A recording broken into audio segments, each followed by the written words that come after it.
اللہ تعالیٰ فرماتا ہے وَإِنَّا لَهُ لَحَافِظُونَ، ہم تو قرآن کی حفاظت کرنے کا ذمہ لیے ہیں۔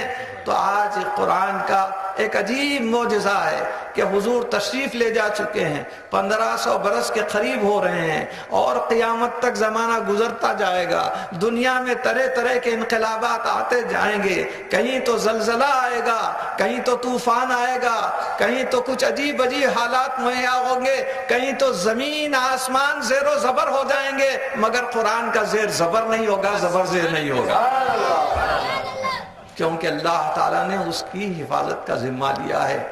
مگر یہ خاص بات دیکھو، سب نبیوں میں سرکار جیسے اللہ کو سب سے زیادہ پیارے ہیں، سب کتابوں میں سب سے زیادہ پیاری کتاب اللہ تعالیٰ نے قرآن کو بنا دیا ہے۔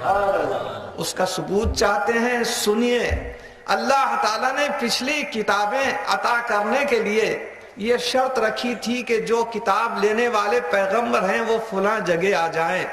قرآن پاک خود گواہ ہے، موسیٰ علیہ السلام کو طور کے پہاڑ پر آنے کا حکم دیا، اور پھر پہلے 30 روزے، پھر بعد 10 روزوں کا اضافہ، 40 روزے رکھنے کے بعد، اتنی محنت مشقت کے بعد کہیں ان کو تورات نصیب ہوئی۔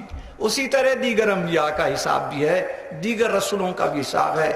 مگر دیکھو قرآن اور صاحب قرآن کا کیا معاملہ ہے، کیا اپنے محبوب کو اللہ تعالیٰ نے کہیں بلوایا؟ ہیں، ہرگز ہرگز نہیں، بلکہ میرے آقا، میرے سرکار، اللہ کے محبوب جہاں جہاں تشریف لے جاتے ہیں قرآن وہاں وہاں جا رہا ہے۔ میرے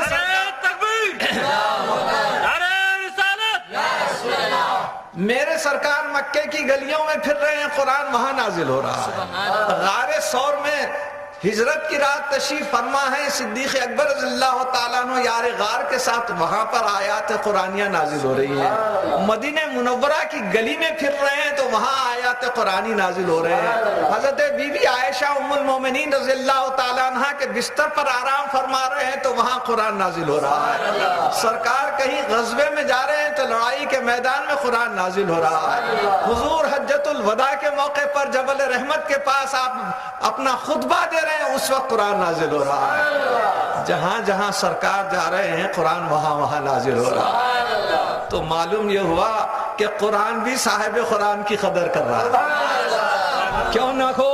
اسی لیے اس نے فرمایا قد جاءکم من اللہ نور و کتاب مبین، کہ تمہارے پاس ایک ایسا نور آیا، اور یہ نور جتنی تفاسیر ہیں آپ ملاحظہ فرمائیے، تفسیر کبیر، تفسیر جلالین، تفسیر روح المعانی، تفسیر روح البیان، تفسیر مظہری، تفسیر ضیاء القرآن، تفسیر اشرفی، تفسیر عرائس البیان، کتنی تفسیریں ہیں آپ اگر اس میں دیکھیں تو یہاں اس آیت شریفہ میں نور کا لفظ جو استعمال کیا گیا ہے، یہ مفسرین کا اتفاق ہے کہ نور سے مراد نور مصطفیٰ صلی اللہ علیہ وسلم، اور کتاب مبین، روشن کتاب سے مراد یہ اللہ تعالیٰ کی بھیجی ہوئی قرآنی کتاب ہے۔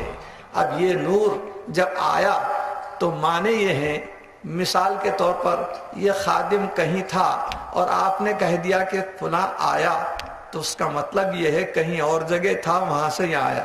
سبحان اللہ۔ تو میرے آقا حضور صلی اللہ علیہ وسلم بھی قد جاءکم تشریف لائے تو اس سے پیشتر کہیں تھے، وہاں سے تشریف لے آئے۔ سبحان اللہ۔ کہاں تھے؟